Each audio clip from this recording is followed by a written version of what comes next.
If we can get restarted, please, Sagla Beti Jaya. I'm excited to introduce Dr. Murtaza Bhai, Dr. Murtaza Hussain, who is a GI fellow at University of Michigan, Sparrow Lansing. And he's going to talk about the microbiome, which is the new frontier in medicine. Welcome, Murtaza Bhai.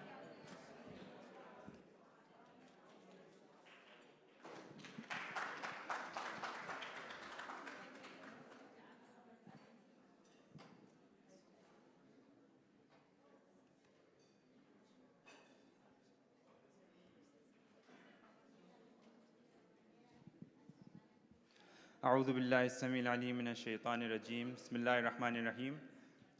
Thank you, Ali Faben, for the introduction. My name is Murtaza Hussain.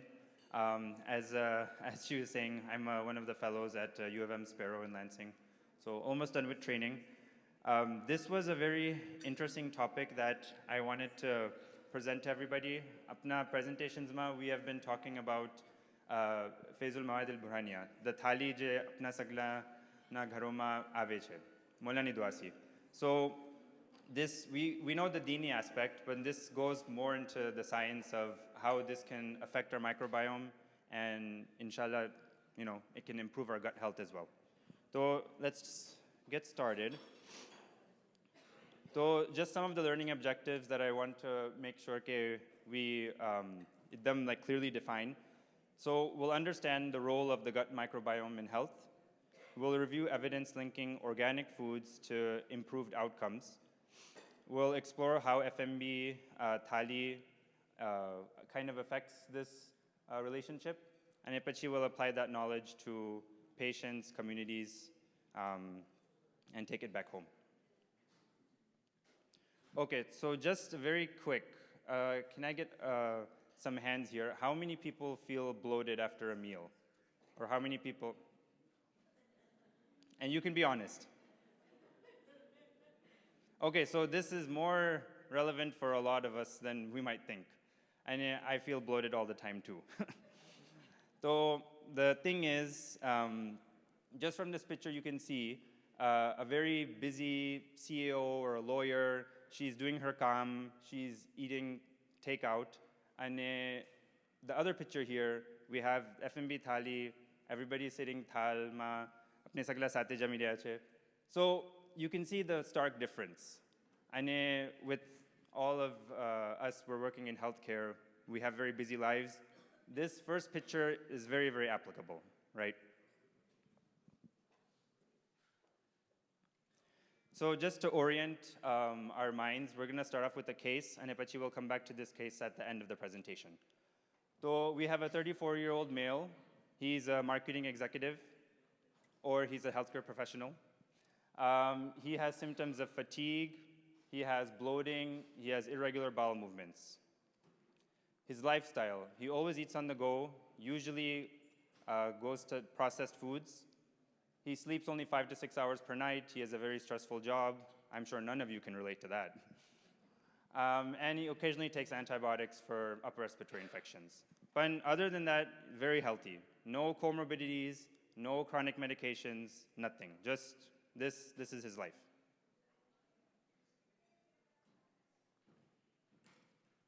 All right, so what is microbiome? I keep talking about this, but what exactly is it?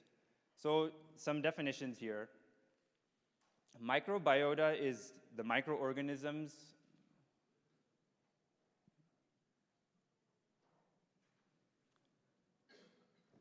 Microbiota is the microorganisms that inhabit a particular environment, like your GI tract, for example. Microbiome is the collective genomes of all the microorganisms that are inhabiting the environment. So the microbiota is in your GI tract. The genomes of those microbiota in the GI tract is your microbiome. So microbiota, microbiome. Dysbiosis, this is a concept where a lot of GI diseases come into play. And we'll talk about that as we progress through the slides. So it's a derangement of microbiota. And you can have symbiotes, you can have pathobionts. So symbiote is like an organism that has a relationship, close relationship with another organism. It can be beneficial, it can be harmful, or it can be neutral. Pathobiont is a type of symbiont, so it's normally harmless, but if the host's condition changes in any way, such as diet, genetic factors, environmental factors, then the pathobiont can affect the host. But normally, it's harmless. So that's symbiont and pathobiont.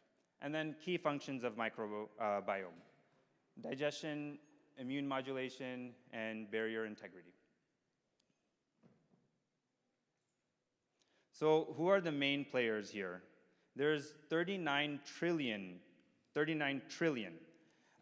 bacteria per person, expanding over 200 to 400 species, probably even more now. This is a very hot topic in GI, so they're doing more and more research on this. 1 teaspoon of stool can have enough DNA information for 100,000 thumb drives. So just think about that. It's that much information. And it consists of not only bacteria, but fungi, viruses, phages, archaea. So it's a lot of different organisms, a lot of information. The 4 main phyla for bacteria are Bacteroides, Firmicutes, Actinobacteria, and Proteobacteria. So again, what the microbiome does for your health, it produces vitamins, vitamin B12, vitamin K, vitamin folate. It helps deconjugate bile acids. It regulates fat, regulates your cholesterol. It ferments fibers into short-chain fatty acids. We'll talk a little bit more about this later.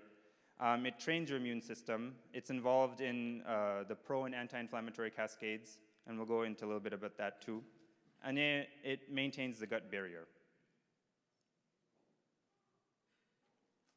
So some myths of the microbiome that some people, and definitely like in our GI clinic, some patients, this is kind of what they come in with when they're doing their research on WebMD. So microbiome myths. Microbiome is stable. It is not stable. It is very dynamic. Murtaza Hussain 2010 had a different microbiome than Murtaza Hussain 2025. So my microbiome is different than it was 15 years ago. And that's true for everybody. Healthy controls have the same microbiome. That's not true either. Alhamdulillah, if we are all healthy, that doesn't mean that we all have the same microbiome. Everybody's microbiome is different.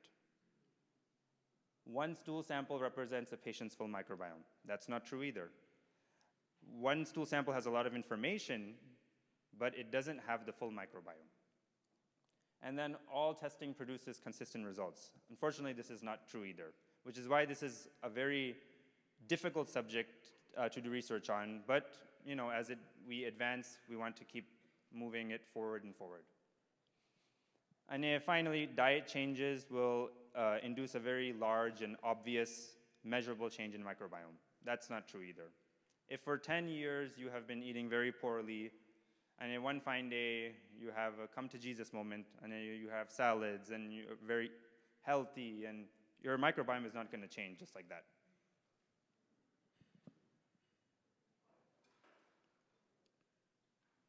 So coming back to the concept of dysbiosis and disease, dysbiosis, again, is a disruption of the gut flora. And it comes very, very well understood in C. diff. So, आप लोग अगर like primary care में हो, you already know about this. C. diff is very well established, and it relates to the microbiome very, very well. C. diff, you treat them with vancomycin, fidaxomicin. If it doesn't work, if it's refractory, pachi, you go to FMT, fecal microbiota transplant. Now, this can be done through a colonoscopy. This can be done through capsules. I joke with my patients, it's crapsules. That's what you're having. But in C. diff, it's very well established. I think everybody agrees to that point. What's not more well established is inflammatory bowel disease and irritable bowel syndrome. So in these 2 pathologies, there's decreased biodiversity than the controls. So we know that the microbiome has less diversity. Inflammatory bowel disease is a multifactorial pathogenesis, which again makes it tough to treat. And I'll show you why in a little bit. Irritable bowel syndrome, also a very complicated disease. And a lot of patients have what's called post-infectious IBS. So we have all been to Ashara, and we've all probably had a viral disease before, and probably more than we wanted to. But most of the time, 90–95% of the time, your microbiome will fight back and you'll get back to normal. The 5–10% of the time where it doesn't come back to normal, that's when you have post-infectious irritable bowel syndrome.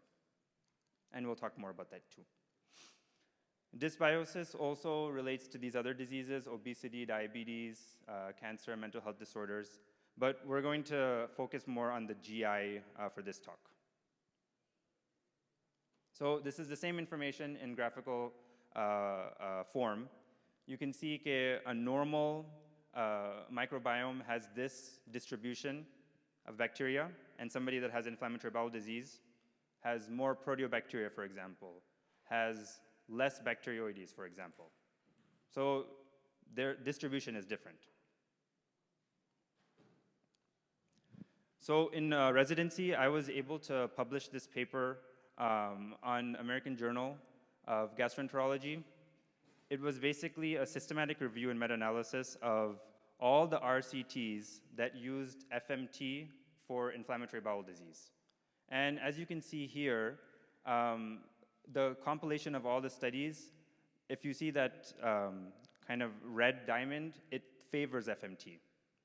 So this just showed that FMT can be used for inflammatory bowel disease. Not that it should be the only thing used, but it can be used, it can help. This is a picture of a colonoscopy. If you are of age, then you've probably seen this too. In A and C, you can see, there we go. You can see, this is like a colon, right? So you can see where there's irritation, erythema, ulcerations. These are patients that have ulcerative colitis. Now, when FMT was transferred to this patient via colonoscopy, you can see very beautiful colonic mucosa. GI people were weird, we are obsessed with these pictures. But you can see nice vascularity here, there's no erythema, there's no ulcerations, it's essentially healed. However, a caveat here, IBD is a multifactorial, has multifactorial pathogenesis, right? So if we are treating this aspect here, the microbiota aspect, you still have all these other aspects that need to be treated as well. So you cannot just give FMT and say, okay, IBD is good, we've cured it. That picture, I'll go back. This picture, if we had just given FMT and this patient came back maybe a year and a half afterwards with some symptoms, oh, I have belly pain, I have blood in my stool, it would come back to this. FMT is a quick fix, it's a Band-Aid, but it's not the full therapy for IBD. So what we currently in GI are treating in IBD is the immune response. This is the biologic medication, the anti-TNF, the anti-integrin, the interleukocytes. So like that's what we're treating with the biologics. But we also should know that IBD is affected by all these other things. Fecal microbiota transplant. So that's what they were injected in the colonoscopy to get these pictures. FMT. So, we've established that we all have different microbiomes. Everybody has a different phenotype. But in inflammatory bowel disease itself, there's different phenotypes. And as you can imagine, each phenotype will have a different microbiome. So types of Crohn's disease, you can have only perianal, you can have affecting the jejunum, the ileum, it can only be the ileum, it can be your duodenum, it can be your stomach. There's a very, very expansive distribution of Crohn's disease, and each one will have a different phenotype, and each one will have a different microbiome. Same thing in ulcerative colitis. So you have pancolitis, extensive colitis. Sometimes it's only the rectum, sometimes it's the full sigmoid over here. But all these different phenotypes of ulcerative colitis will have different microbiomes. All right, so I want to talk a bit about some of the landmark studies in this space. So the first one is PREDICT-1, and one of the key insights is individuals respond differently to the same foods, and microbiome is a major influencer. I'm going to read that again. Individuals respond differently to the same foods. Agar Hassan bhai sahab thal ma nihari jamine saglu okay hoy, that's one thing. A same exact nihari, if I have and mane pet ma dukhe, that's what this study is talking about. Okay, it's the same exact food. Thal ma same cheese che. Pan a bhai ne kai thai che, a bhai ne kai thatu natti. It was a large multi-center study using standardized test meals. They had different modalities for monitoring, so continuous glucose monitoring, postprandial triglycerides, dietary logs, and most importantly, gut microbiome sequencing. Use machine learning models to predict individual post-meal responses. Same food, different metabolic outcomes. And the microbiome, it helps predict the postprandial response. So what is the implication? What does this mean? This is something that we've been talking about in the past lectures too, something I talked to Mustafa by as well. Okay, we want to have a more personalized dietary plan just for you in that moment, in that year. It's tough and it's a very big endeavor, but that would be the implication for this. Again, it's the same food. Does this difference persist, or is it only for a particular trigger? Somebody is individually susceptible to food. Yeah, so that's a very good question. It doesn't persist because, again, microbiome is dynamic. So in that particular moment, if you just recovered from an illness, if you're particularly stressed about, calm, or you have an exam, or in that moment, that's what your microbiome is responding to. Maybe in 2 months, it'll have a different environment and it won't respond to that. But big takeaway is one size does not fit all. You can't just tell everybody, "Arey, why are you having so many carbs? Just have more protein. Oh, just have more salad." Oh, it's unfortunately not that simple. So Dr. Tim Spector, he's a guru in this space. So he has a very nice YouTube video. I can send it out. It's like a 1.5 hour talk. He just talks about this in detail. He basically, he's a professor of genetic epidemiology in King's College of London. He was a co-founder of the PREDICT studies. So obviously there's a conflict of interest in that study I just spoke about. But basically he was saying that genes explain only 30% of the metabolic differences. What is the rest? The microbiome and your lifestyle. Only 30%. This statistic was surprising for me. The PREDICT trial, it reveals a huge variation in post-meal glucose and lipid responses to identical foods, what we spoke about. And he advocates diverse plant-rich diet. He eats like 30 different plant foods per week. He emphasizes personalized nutrition, eat for your own microbiome, not for the average human. And he, in his talk, he speaks about the benefits of fasting. Apne sagla to kare che sherulama, but he speaks about the benefits of fasting. He speaks about how snack time is something that we have kind of just kind of made up in our everyday life. Apne ekdam busy che, I don't have time for jaman, just have a quick granola bar. Are mane hamna bhook lagi rahe che, I'll have another granola bar. After your 4th granola bar, you've had as much calories or even more than what you would have had in a normal just 10-minute lunch. And we all do it, I do it myself, we're running around and we're seeing patients. But this snack time, this concept is affecting our gut microbiome. Another study. So this is in France.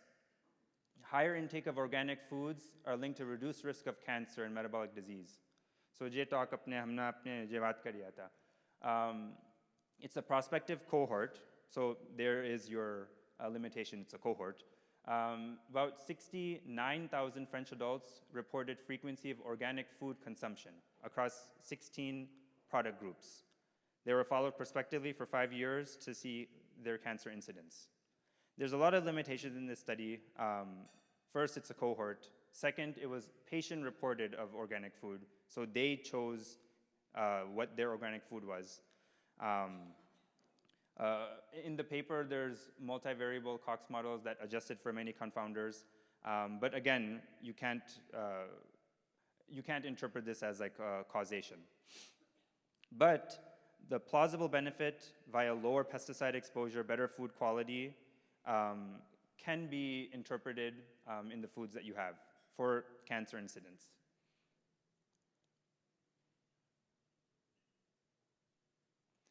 The last landmark study was for emulsifiers.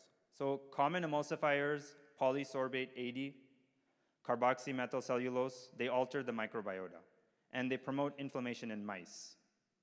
So in the 2015 Nature study, there was mouse experiments. They had these 2 emulsifiers that were used, and they assessed the microbiota composition. And they found that in the follow-up, ex vivo and in vitro showed that the emulsifiers were directly changing the human microbiota gene expression, increased pro-inflammatory cascades. Ex vivo human microbiota showed increased pro-inflammatory gene expression, so you can relate this as a causation. Again, this study has its limitations too. Just to backtrack, the thing about microbiome and microbiota is it's a very difficult subject to study. So all of these studies and all of these trials will have their limitations, but it's just something that we can think about when we're talking to the patient in front of us. But a practical message from this, okay, you can reduce processed foods with hidden emulsifiers as a plausible low-risk strategy while actual human RCTs are being developed. So we spoke about this very briefly, but when we eat something, there's dietary fiber. And the gut microbiota, it ferments this fiber into 3 different small chain fatty acids: acetate, propionate, and butyrate. Now, these small chain fatty acids maintain barrier function and reduce inflammation.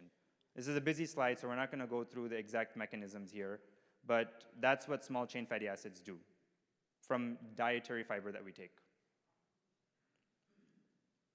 Again, coming to this concept of dysbiosis. So Western diet, as we know, high fat, high sugar, low fiber diets, they reduce the microbial diversity and promote inflammation. So DGBI is a disorder of gut-brain interaction. This is where IBS comes into play. So irritable bowel syndrome is like the bane of GI clinic existence, probably in primary care as well. This is a patient that has very vague symptoms. Pet dukhiruche, I am having a lot of stools, I am nauseous, but you do the whole $1 million workup. You get your blood, you get your stool studies, you get celiac serology, you get inflammatory markers, you do an EGD, you do a colonoscopy. Everything is negative. Everything is negative. And the patient is still complaining of symptoms. And unfortunately, these are the patients that keep calling the office too and keep bombarding your Epic inbox. So we've all seen this kind of patient. Microbiome understanding can help us kind of dig deeper into IBS patients. So patients with IBS have a higher abundance of Enterobacteriaceae, Lactobacillus, and Bacteroides, and lower levels of fecal bacterium, Bifidobacterium, and uncultured Clostridialis species. So irritable bowel syndrome and how microbiome relates to that. Common microbiome profiles have not been clearly defined in IBS. So I cannot say if you have this microbiome that you have irritable bowel syndrome, which is frustrating because, you know, then you're asking, why am I talking about this? But what we do know is in mice studies, Mice that have irritable bowel syndrome, they have visceral hypersensitivity, they have these symptoms. This can be transferred via FMT to a completely normal, healthy mouse, and that mouse will have irritable bowel syndrome again. How do you know mice have symptoms? So in the studies, they used, yeah, very, very good question. In the studies, they used specific like behavior patterns that normal mice wouldn't do. They gave him food, and then if the mice didn't eat it at that time, like, okay, there's like some aversion here. They're not going to be the ones, you know, telling you I have belly pain, but it was specific behaviors. Another aspect of irritable bowel syndrome is these patients have a lot of psychologic comorbidities as well. Anxiety, depression. In this study, they treated depression with a probiotic, not an SSRI, a probiotic. So the probiotic, Bifidobacterium longum, it reduced depression scores. There was 44 adult IBS patients. They were clinically diagnosed with depression, the SIGI CAPS. The intervention was they gave daily this probiotic versus placebo for 6 weeks, and the outcome was there was decreased depression scores, no change in anxiety or core GI symptoms, but there was increased quality of life. This is based on patient-reported outcomes, based on the surveys that they took. And also, it showed that this is a functional MRI. So functional MRI, it captures the neurovascular coupling. I'm not a radiologist. I'm not going to pretend to be a radiologist, but there was lesser engagement of the amygdala and frontal limbic regions, which we know that are involved in mood and anxiety regulation for patients that had probiotic versus ones that did not. Correct me if I'm wrong, Saifi Bhai.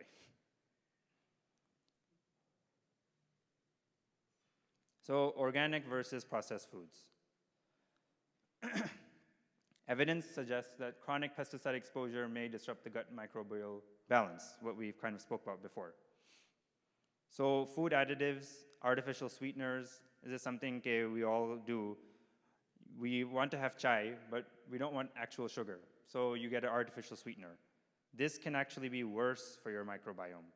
It might help you with the glucose at that point in time, but it'll be worse for your microbiome. The glucose intolerance via the microbiome will be disrupted. Emulsifiers, like we spoke about, barrier dysfunction, and then preservatives, which reduce diversity. So organic foods, they have a higher polyphenol content, lower pesticide residues, and association with reduced chronic disease like cancer we spoke about. So how does this all relate to Thaali? This was a very big jump that I took when I was trying to relate these two topics together, but here's what I have found. We know that each person has a unique gut microbiome, explaining why the same food affects people differently. Spoke about that. Industrial foods are stripped of fiber, packed with a lot of additives. They are there just for the shelf life. It's not for you, it's not for your health, it's just for the shelf life, it's all marketing. Apni je thali che, Dawadi Bhora thali, it aligns closely with modern microbiome science. So thali ma, we want minimal processed foods, shared intentional eating, more organic foods, meaning less pesticide exposure. Plant-based, which I put an asterisk here because it's not sometimes applicable for every time you have thali. So thali ma apne, we know ke thali ma su mile che, but it emphasizes the balance, sharing, reduced waste, especially thal ma bhi, it's like intentional sharing, intentional eating. The potential microbiome benefits you can get are through diverse and traditional foods. Potential model for sustainable health. This was a slide I took from Zara Bin yesterday. I had a picture, but not here. I had a picture, but this picture was so much better, so I had to just put it in the slide. We spoke about what is a healthy thal, what is our current thal.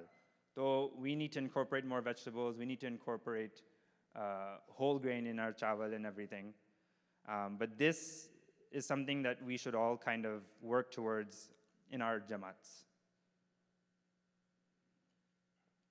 Okay, so back to the case. The 34-year-old marketing executive or healthcare professional. What do we do with him? We can't do that. So what did we recommend? Fiber reintroduction, yogurt, probiotics, reduced additives, and limit ultra-processed foods. And his symptoms slowly improved.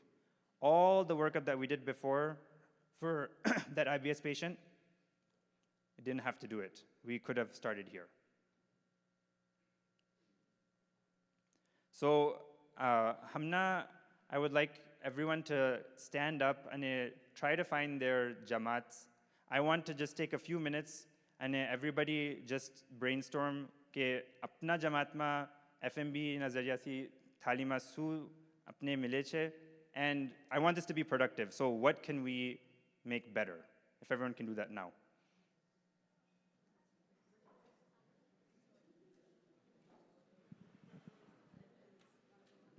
Maulani नियत तो छे कि सगला घर में थाली जाए पण दुनियाना हिसाब से some things are not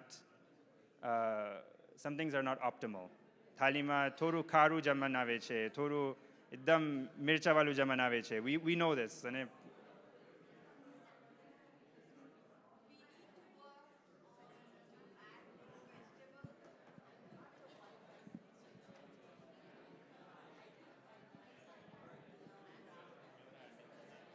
I think we need to work more to add more vegetables to our thali, and Houston Jamaat, I'm planning to do that. Hope it works, because most of them, they don't like vegetables. And I'm from Hyderabad. We do eat a lot of vegetables, so I will try my best in doing that. And I wanted to ask you about fermented foods, how they affect the mind. Now it is more, right? Fermented foods. like yogurts and things like that? Yeah, even the South Indian food, it is all fermented. Idli lo, dhokla lo, there is that. So it's helping the microbes. And how does it help? I don't know that. So.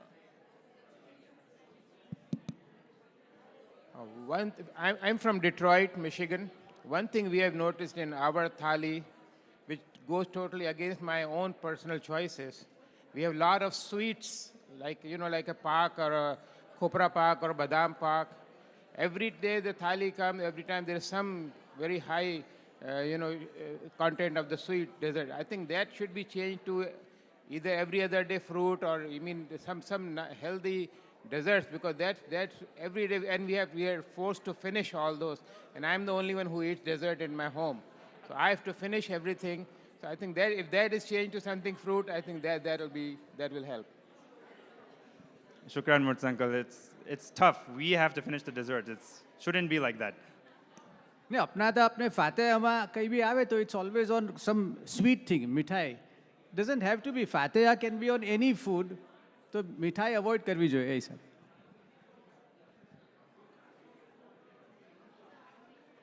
कोई बीजा जमात तो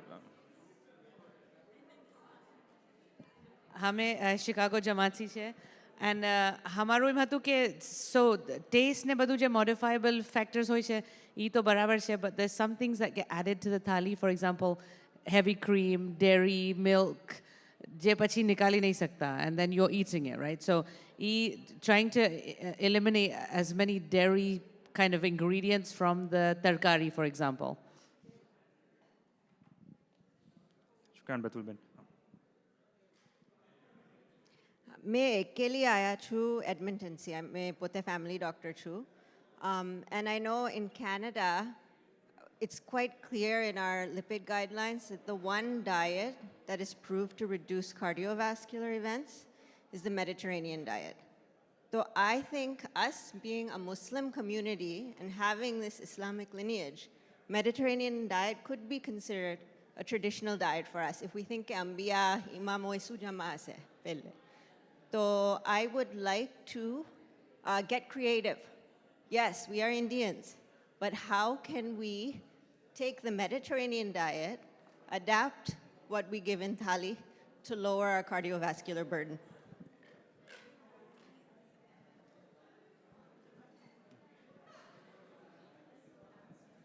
Hi, I'm Fatima. I'm also from Canada, but I'm from Ontario.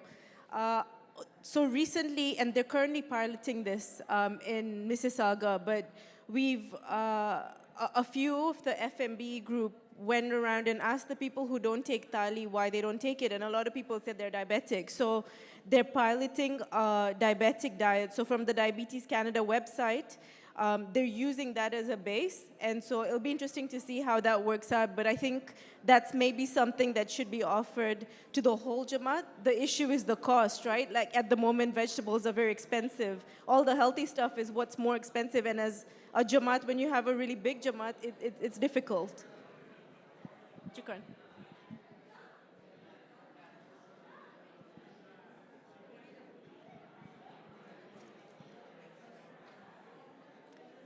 I know.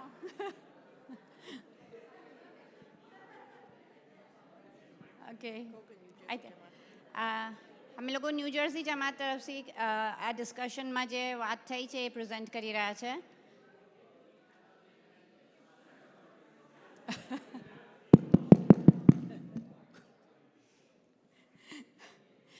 Okay, shukran for everybody's attention. हमें new Jersey जमात तरफ से आ present करी रहा है कि हमें शू बैरियर्स જોઈ રહ્યા છે. ઓલરેડી આપણે જે કોલેબોરેશન્સની વાત કરીએ છીએ તો Umoor Sehat needs to collaborate more with Umoor FMB in menu planning. હવે જે થોડી ગ્રાઉન્ડ રિયાલિટીઝ છે કે બે ડોક્ટર્સ આઈ મીન બે health professionals from Umoor Sehat is already collaborating with FMB, but when they try to એવું કંઈ આપણે કરવા જઈએ છે કે જેના અંદર વેજીટેબલ્સ વધારે હોય છે કે કંઈ બી વધારે હેલ્ધીયર હોય છે, so like how my kids say કે why healthy food is not tasty, તો એ જ ફીડબેક લોગોથી આવે છે, and then they start saying કે અમે પછી FMB થાલી નહીં લઈએ. So we have to understand the sehat point of view, but we have to understand logo point of view. So I think education, જે આજે આપણે यहाँ education મિલું છે એ આપણે લોગોને પહેલાં એજ્યુકેટ કરીએ કે આ મિસલ આપની થાલી આવે છે અને આપણે આવી થાલી લેવી જોઈએ, and then we can incorporate this. And just to add to that, that education, you know, Jamaat members, yes, but also the people that are actually doing the cooking, right? The techniques to be able to prepare the foods in a healthier way. Shukran.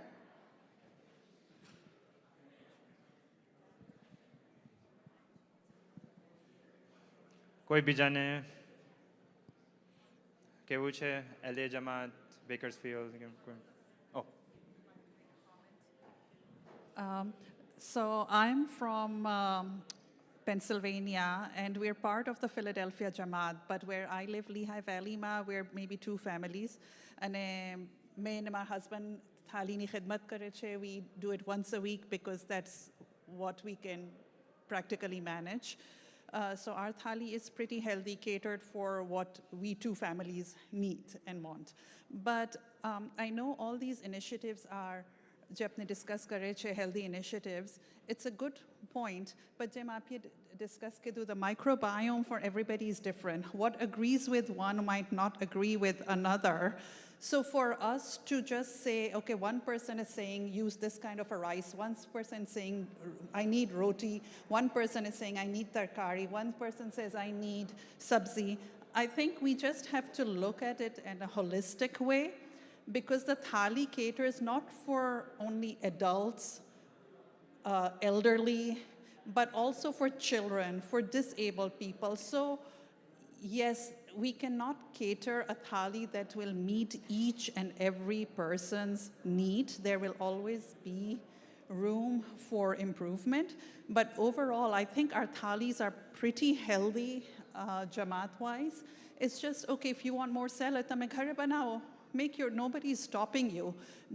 Why should we expect everything from our thali, Faisal Mawad thali. The thali maybe should cater for basic food. Okay, we're busy, we come home, apne tarkari maleche, apne protein maleche, we have chawal, we have roti. It is a very balanced thali.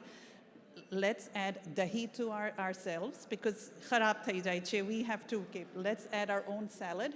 Let's add our own modifications that my child likes pasta. Okay, you know what, I'll add that to it because that is the reality, right? Children don't want to eat sabzi and gobi, and my husband doesn't like to eat all those vegetables. So how can I convince a Jamaat at large to incorporate all that? So I think we just have to look at it as a holistic approach and, you know, address that issue. So, thank you. जी एकदम बराबर बात छे. It's unrealistic expectation के सगलू थाली सी आवे. Yeah, अपने we can move on in the interest of time.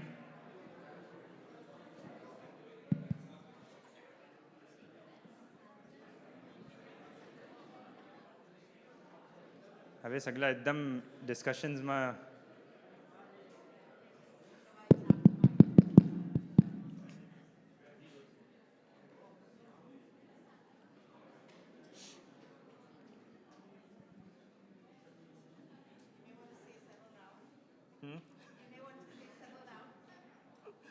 Somebody can say it.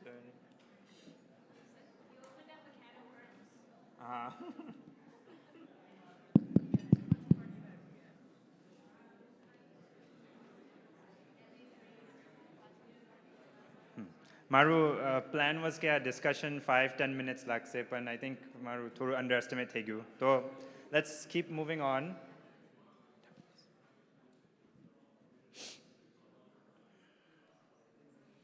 Okay, so some future directions. This is something that I've been alluding to almost the whole presentation. Microbiome sequencing, it may tailor diets for optimal health outcomes. Ave Mustafa Bhai, if he's here. But this, again, this is not something that is going to be practical for every single person to do, for every single patient, for every single, but this would be, in an ideal world, the right thing to do. You have microbiome and you sequence it, but you can see exactly what diet suits you specifically.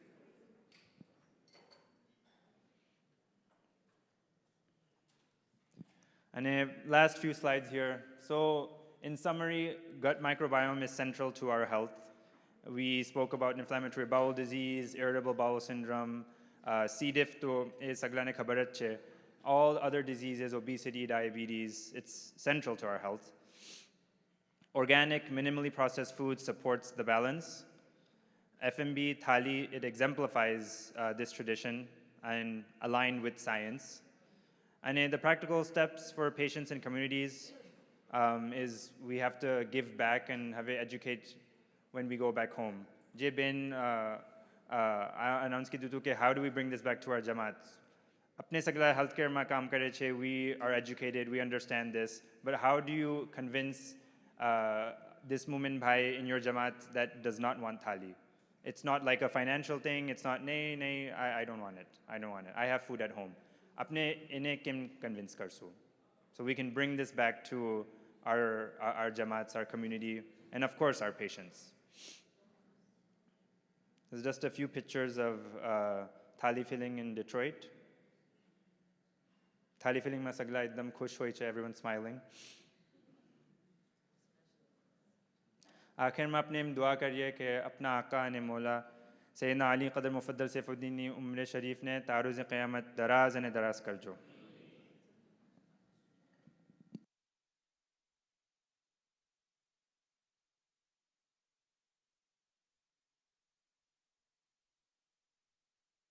Questions हुए?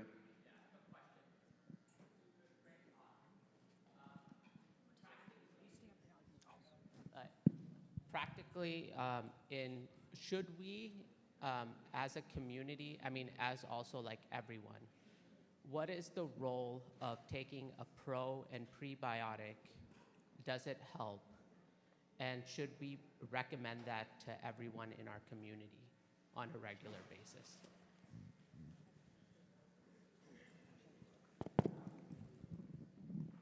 So that's a very good question, and I don't have a straightforward answer. It depends on the specific probiotic.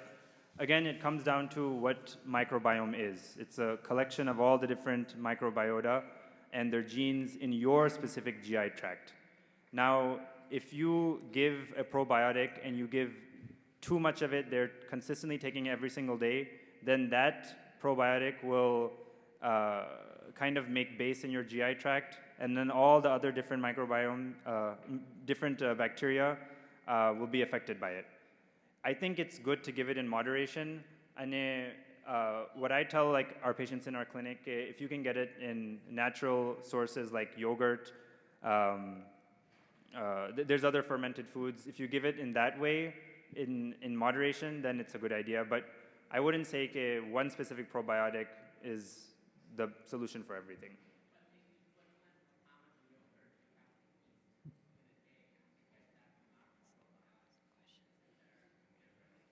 There is a difference, but if you incorporate into your diet, like every other day you have this amount of yogurt, it'll help your gut health. You can recommend it in that way.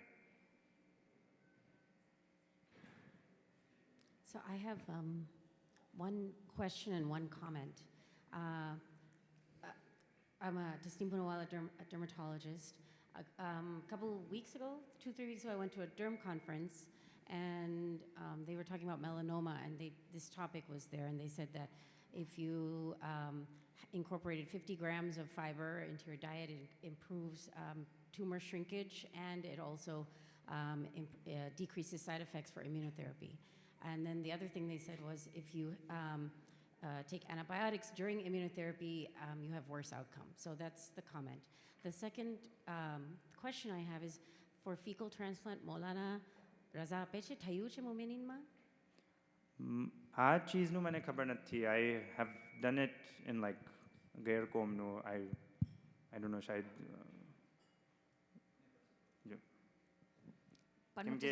it's a sensitive thing. In essence, you are taking someone's stool and you are transferring that into your colon. That said person is healthy, and so Razanu, it would depend. From what I've learned,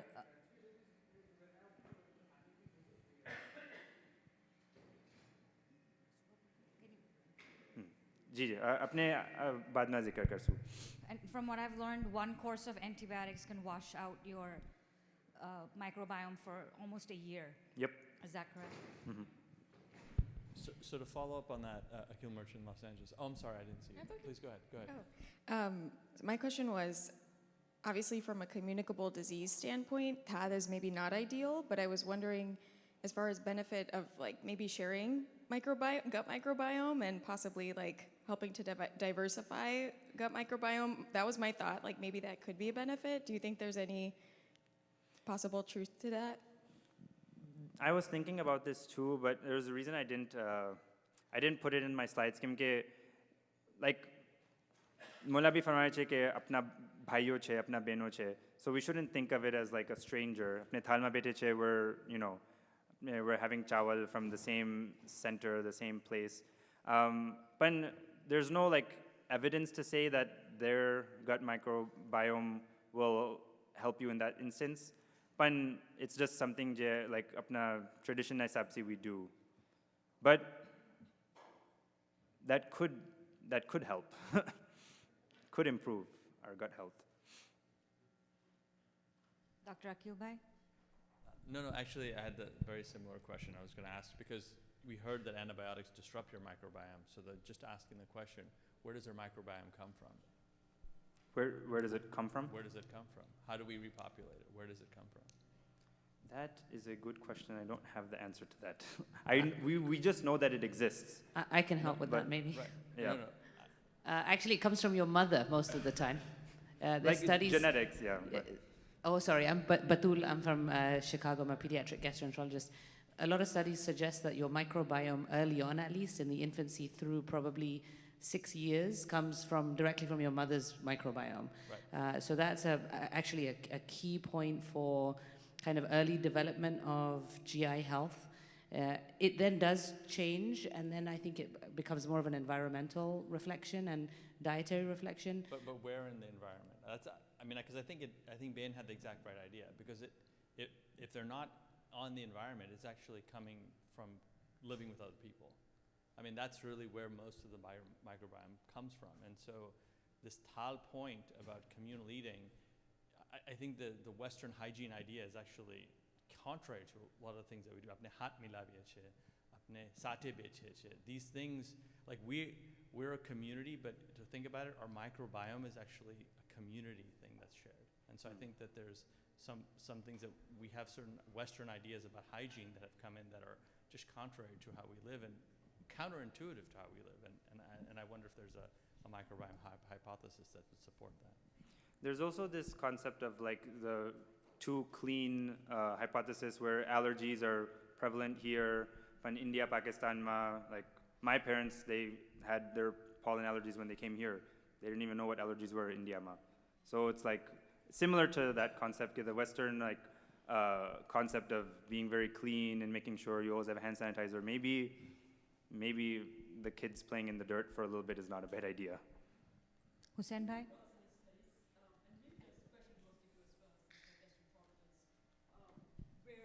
They have studied a microbiome profile of all the family members within the same family, right? So to see whether if we share the same food, which what happens within a family nucleus, and if they share the same microbiome profile, bacteria profile within the gut, because then you can extend it to the community as well, right? And then the whole idea of Thaali and people eating, we're sharing the same microbiomes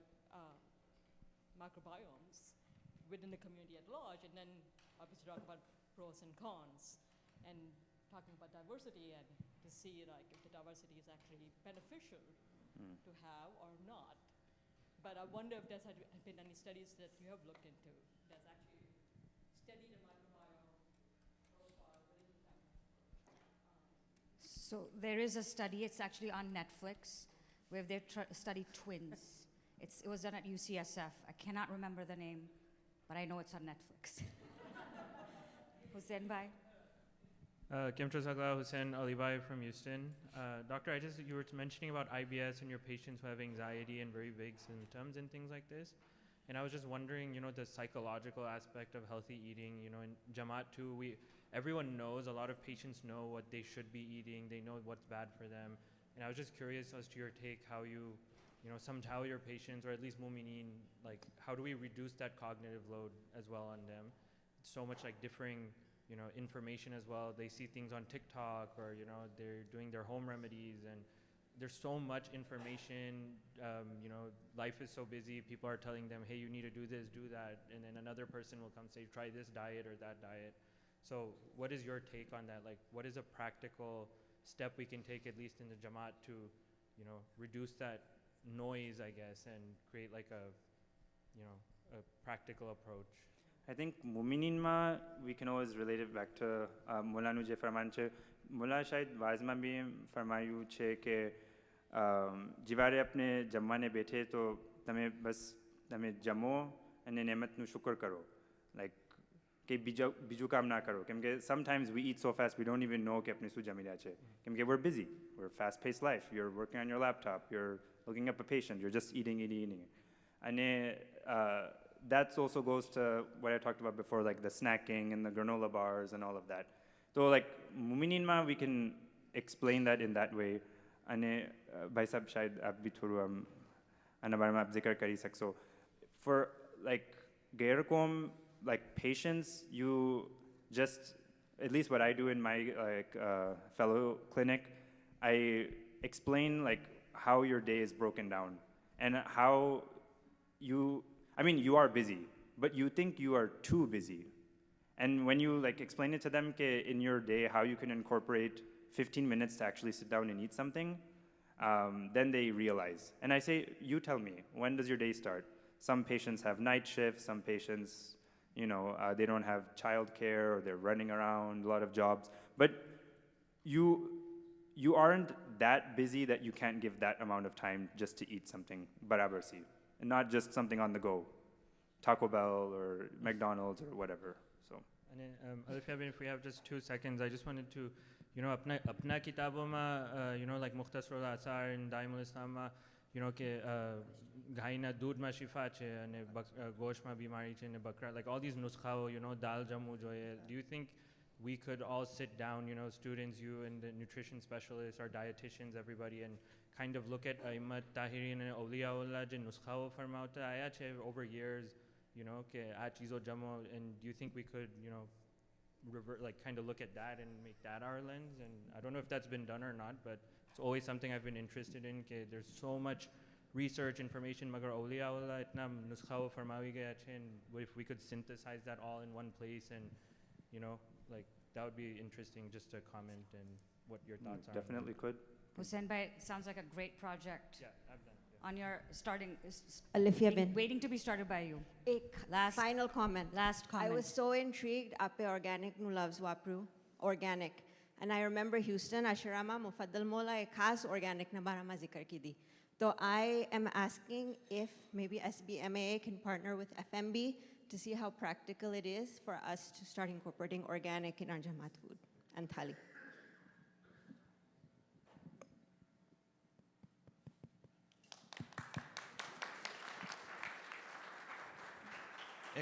એક point મેં add કરું છું. એક કુલ્લીઓ છે. કુલ્લીઓ meaning કે એક જામે કલમ છે કે જેના ઉપર બધી ચીઝને આપણે બેઝ કરી શકીએ. Try to make it very simple કે આપણે કોઈ બી ચીઝના બારામાં હમણાં વાત કરીએ છીએ એનું બેઝ શું હોય છે કે એક સ્ટડી છે. લોકો મિલીને એક ચીઝની સ્ટડી કીધું, ફેક્ટ્સને સામે મૂકું અને પછી એક નતીજાના ઉપર આવ્યા. હવે કમાલની વાત એમ છે કે આજે જે નતીજા પર આવ્યા છે ફેક્ટ્સને સામે મૂકીને થોડા વખત પછી આપનો નતીજો બદલાઈ જાય છે. Keeps on evolving, keeps on changing, and that is how હંમેશા થતું આવ્યું છે ને હંમેશા થશે જ. હવે જે વખત કે આપણે કોઈ ચીજ કહેવામાં આવે છે કે આ બરાબર છે મગર આપણે વહાં તક હજી પહોંચી નથી શકા તો આપણે શાયદ હજી સમજ નહીં પડતી કેમ કે એ ચીજ તો બરાબર છે, ડાયરેક્ટ નતીજા પર આવી દીધું. આમ કરો, થાલમાં બેઠીને સાથે જમો, આમ કરો. હવે વહાં તક પહોંચવાનું છે. શાયદ હજી આપણે ઘણા પ્રિમેટિવ છે, આસ્તે આસ્તે પહોંચશું, ડેવલપ થતા જશું, કરશું, મહેનત કરશું, આપણા સાયન્સને બધી ચીજો થતી રહેશે અને ઇવેન્ચ્યુઅલી વહાં તક આપણે પહોંચી જશું.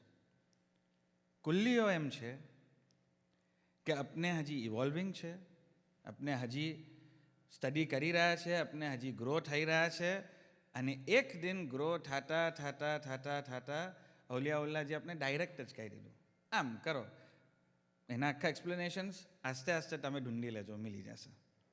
અને જે વખત કે આપણે આપણા એક્સપ્લેનેશન્સને બરાબરથી સાયન્ટિફિકલી વहाँ પર પહોંચી જશું તે વખત આપણે ખબર પડશે કે હા ચલો નાવ દિસ अपने इतना हद लग इवॉल्व થઈ ગયા કે અમે પહોંચી ગયા यहाँ पर. ये अपने मेहनत करवानी છે. તો હમણાં જિકર અને બહેસ જે છે એ એના વાસ્તે એમ નથી કરવાની કે આ ચીજ ફરમાયું છે અને આપણું સાયન્સ આમ કહે છે એ ચીજમાં ના પડીએ. સાયન્સ યા તક પહોંચ્યું છે, ઓકે, અમે તો કરવાના તો આમ જ છે. અમને તો ડાયરેક્ટ કહી ચૂક્યા છે કે આ બેટર છે, આ કામ કરવાનું છે. સાયન્સ યા તક પહોંચ્યું છે, હા, એને આપણે હમણાં જ્યાં તક પહોંચ્યું છે વहाँ તકની વાત કરીએ. બેવેને કોશિશ ના કરીએ અગર જો નથી હમણાં સમજ પડતી કે સાહેબ આપનું તો આમ કહી રહ્યું છે અને આપણે આમ કરીએ છીએ, એ આસ્તે આસ્તે આપણે ઇન્શાલ્લાહ વहाँ તક પહોંચી જશું. આ એક કુલ્લીઓ છે. We have already achieved the final destination. અવલિયાઉલ્લાહ ડાયરેક્ટ આ ખુદા સે ઇલ્મ લીધું, ખાલિસ પાણી લીધું અને આપણે આપી દીધું કે આમ કરજો, આ બેસ્ટ છે. ઇન્શાલ્લાહ વहाँ તક આપણે પહોંચશું. શુક્રન.